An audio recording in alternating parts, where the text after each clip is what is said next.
Brock Lesnar, that's a freak of a man. That's like the high end of the genetic spectrum, where you're like, you can have a dude who looks like Ichabod Crane, you could have a dude who looks like, like who was Olive Oil in that Popeye movie? What's that bitch's name? Bitches, I'm so mean. Shelly something or another, whatever her name is.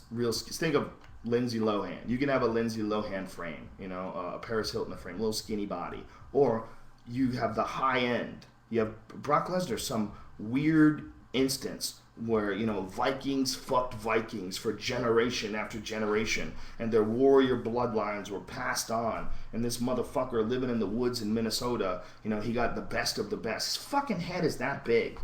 That guy for sure has good wrestling, for sure works very hard on his technique, and all that's well and good, but at the end of the day, that motherfucker is a barbarian.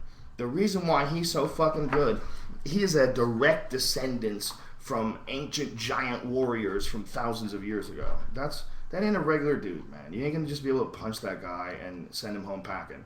No, he's gonna eat your punch, and he's gonna pick you up in the air like you're a pillow, and you're gonna feel so bad. You're gonna feel terrible. The feeling that you're gonna have of helplessness and hopelessness when that fucking gorilla grabs a hold of you and yanks you up in the air and smashes you and then gets on top of you and starts boom, boom, and those big fucking lunchbox fists. That's a wrap, son. You're done. Okay? You're not gonna jab and shoulder roll your way away from Brock Lesnar. He's gonna fuck you. He's gonna do whatever he wants to you. He's gonna have you work for him. You're gonna own him. He's gonna be your master. He's gonna put a dog collar on you. He's gonna do whatever the fuck he wants. Do you not understand that? Like, that guy can do whatever he wants to you. If we didn't live in this civilized culture, thousands of years ago, everyone that Brock Lesnar fought would be chained up in his yard. They would work for him, and they would just hope and pray that Brock doesn't get angry and decide to fuck you up today. That's a scary dude, man. Is he the best guy in the world? I don't know. He's got to fight Fedor. He's got to fight Shane Carwin. We got to see what happens. We got to see what happens with fucking Cain Velasquez. Cain Velasquez is a motherfucker. Woo! That guy's frighteningly talented, and frighteningly dedicated. Incredible technique too, and everything he does. His punches, his takedowns, his kicks, everything is perfect technique. There's no fluff in his technique. There's no fat. There's no like excess movement. Like the way he throws leg kicks, goddamn beautiful. Just perfect technique. The way he throws punches, same thing. Everything is perfect technique. His endurance is like second to none. I'm super, super impressed with Cain Velasquez. I think he's amazing. The big question is, does all that amazing cardio and technique and discipline, does that make up for the great white warrior? Does it make up for that big fucking freak of a monster like Brock Lesnar? That's an angry motherfucker, dude. When a dude beats your ass like he did to Frank Mir and then still gets in the fucking camera, starts screaming, fuck yeah, fucking, he's screaming and spit's coming out of his mouth and his mouthpiece is falling out, and you're like, what the fuck? You just beat his ass and you're still mad? And then he gets in Frank Mir's face, you fucking talking shit, and like, whoa, like that is a guy who's got a lot of pent up shit. When you're 290 fucking plus pounds of muscle and your body's covered with swords, he's got like swords and skulls and death. It's all like axes and swords and destruction. It actually says "kill 'em all" on his lower back. He's got a tramp stamp that says "kill 'em all," E-M all.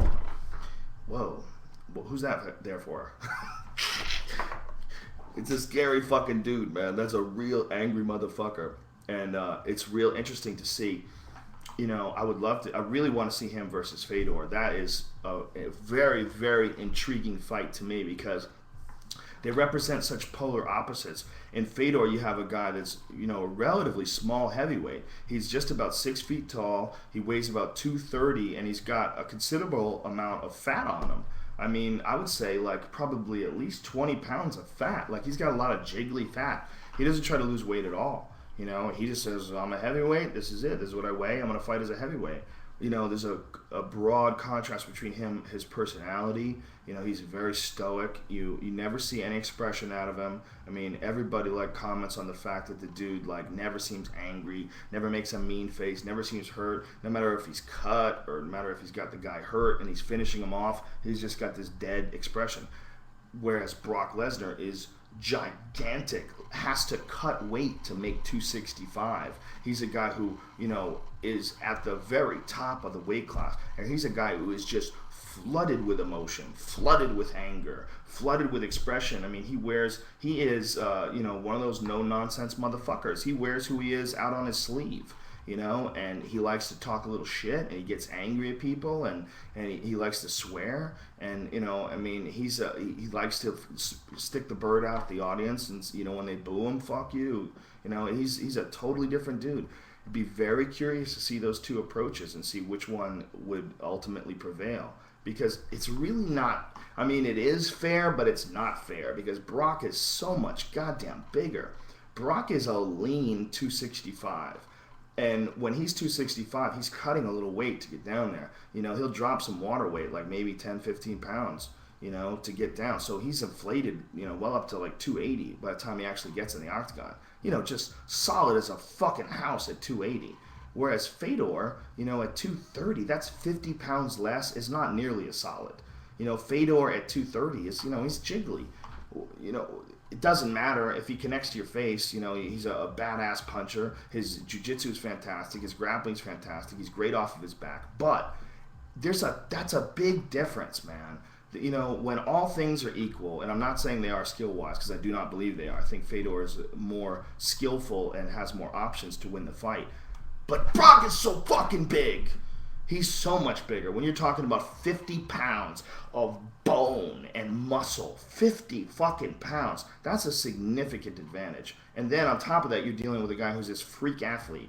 It's not just that he's big, big and lumbering. They've had guys that were big and lumbering dudes that have fought in MMA before. They were never like this motherfucker.